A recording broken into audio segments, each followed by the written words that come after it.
किस टाइप के business IPO ला सकते हैं और कौन से बिजनेस में आईपीओ सूटेबल है? आईपीओ मीन्स होता है इनिशियल पब्लिक ऑफर।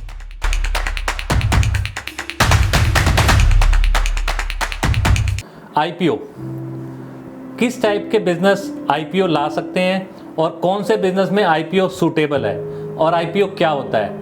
हमारे channel financial wit and growth में आपका स्वागत है। आज हम आए हैं अरुण डबराज जी के पास, जो फाउंडर डायरेक्टर हैं team money services private limited के, बिजनेस एंड फाइनेंशियल कंसल्टेंट हैं। नमस्कार अरुण जी। नमस्कार नीरज जी।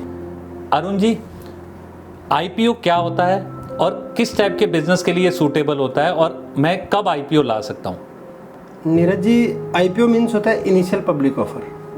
मीन्स जब कोई कंपनी होती है जो एक बिजनेस कर रही है और वो जब अपनी शेयर होल्डिंग पब्लिक को देना चाहती है, यानी उसके बदले पब्लिक से पैसा लेती है और पब्लिक में अपनी शेयर होल्डिंग देती है, तो उस प्रोसेस को, जो शेयर होल्डिंग को डाइल्यूट करने का जो प्रोसेस है, उसको आईपीओ बोलते हैं। अच्छा। कि लेने का, इसे आईपीओ कहा जाता है। और किस टाइप की कंपनीज, कोई भी कंपनीज हो, इसमें आईपीओ के लिए पार्टिसिपेट कर सकती है। अभी भारत सरकार, एनएससी, बीएससी से भी आईपीओ को काफ़ी प्रमोट कर रहे हैं कि ज़्यादातर कंपनियां पब्लिक डोमेन में आए और अपने बिजनेस को एक्सपेंड करें।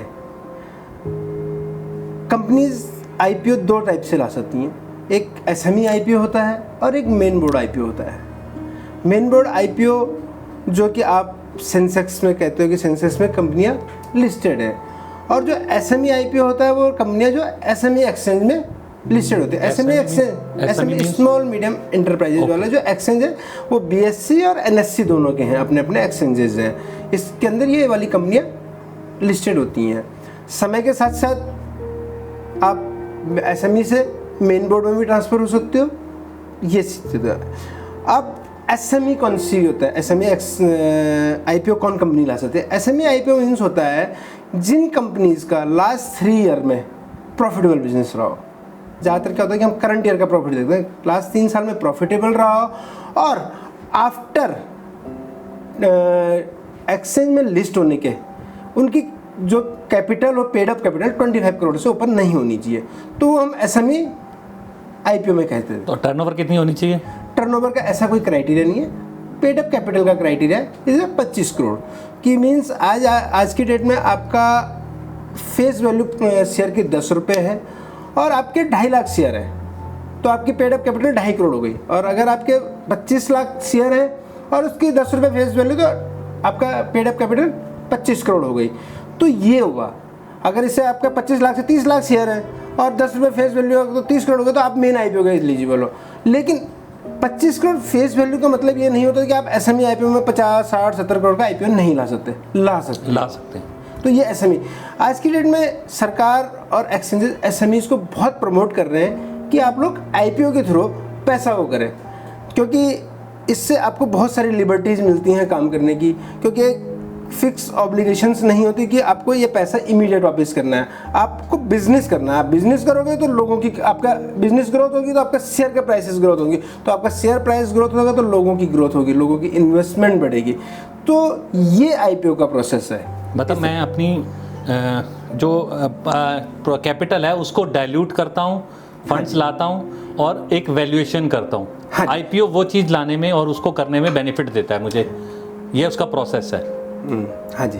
अब आपने क्या किया कि आप आईपीओ के लिए जाना चाहते हो, आईपीओ में जा रहे हो, तो क्या होगा कि जब आपने 15 साल, 10 साल, 5 साल पहले कोई बिजनेस स्टार्ट किया होगा, तो उस टाइम आपकी शेयर की फेस वैल्यू 10 रुपये रही होगी।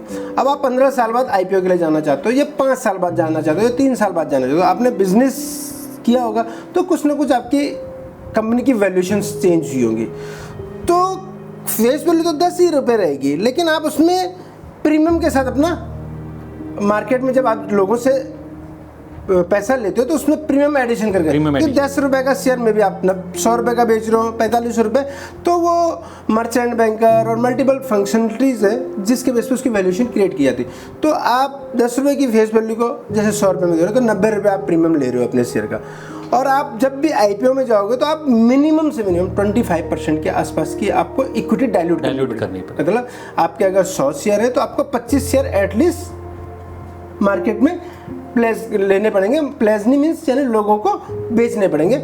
मिनिमम आपको 25% इक्विटी डाइल्यूट करनी पड़ेगी आईपीओ के थ्रू। तो ये अरुण जी ने बताया कि आईपीओ लाने के लिए मुझे कम से कम 25% की इक्विटी डाइल्यूट करनी जरूरी है। ये बेसिक क्राइटेरिया है। हाँ जी, ये बेसिक क्राइटेरिया है कि मैं जो भी इक्विटी डाइल्यूट करूं थ्रू आईपीओ, उसमें मुझे minimum 25% of the share holding जो कंपनी के अंदर है वो डाइल्यूट करनी है। और इसके अलावा भी कोई क्राइटेरिया है इसमें? इसके बाद क्राइटेरिया तो बहुत सारे चीज़ों के होते हैं कि, लेकिन एसएमई आईपीओ और मेन आईपीओ में एक और बहुत बड़ा डिफरेंस होता है कि जो आईपीओ का जो डीआरआईएसएसबी अप्रूव करता है वो एक्सचेंज करता है, और जो मेन आईपीओ होता है उसको सेबी अप्रूव करता है।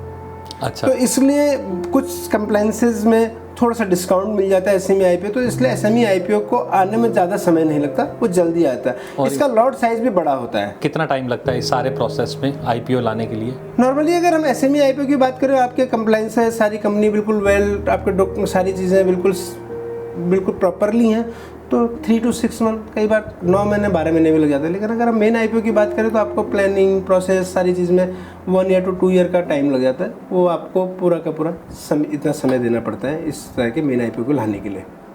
तो हमने अरुण जी से समझा कि आईपीओ क्या होता है और आईपीओ के अंदर क्या बेसिक रिक्वायरमेंट्स रहती हैं। अरुण जी आईपीओ पर फ्री कंसल्टेंसी देते हैं। आप 30 मिनट्स की कंसल्टेंसी अरुण जी से कभी भी ले सकते हैं। डिस्क्रिप्शन में इनकी डिटेल्स हम शेयर कर देंगे। अरुण जी, हम आपसे आईपीओ के बारे में और जानेंगे अपने नेक्स्ट वीडियो में। हमारे चैनल पर आने के लिए धन्यवाद।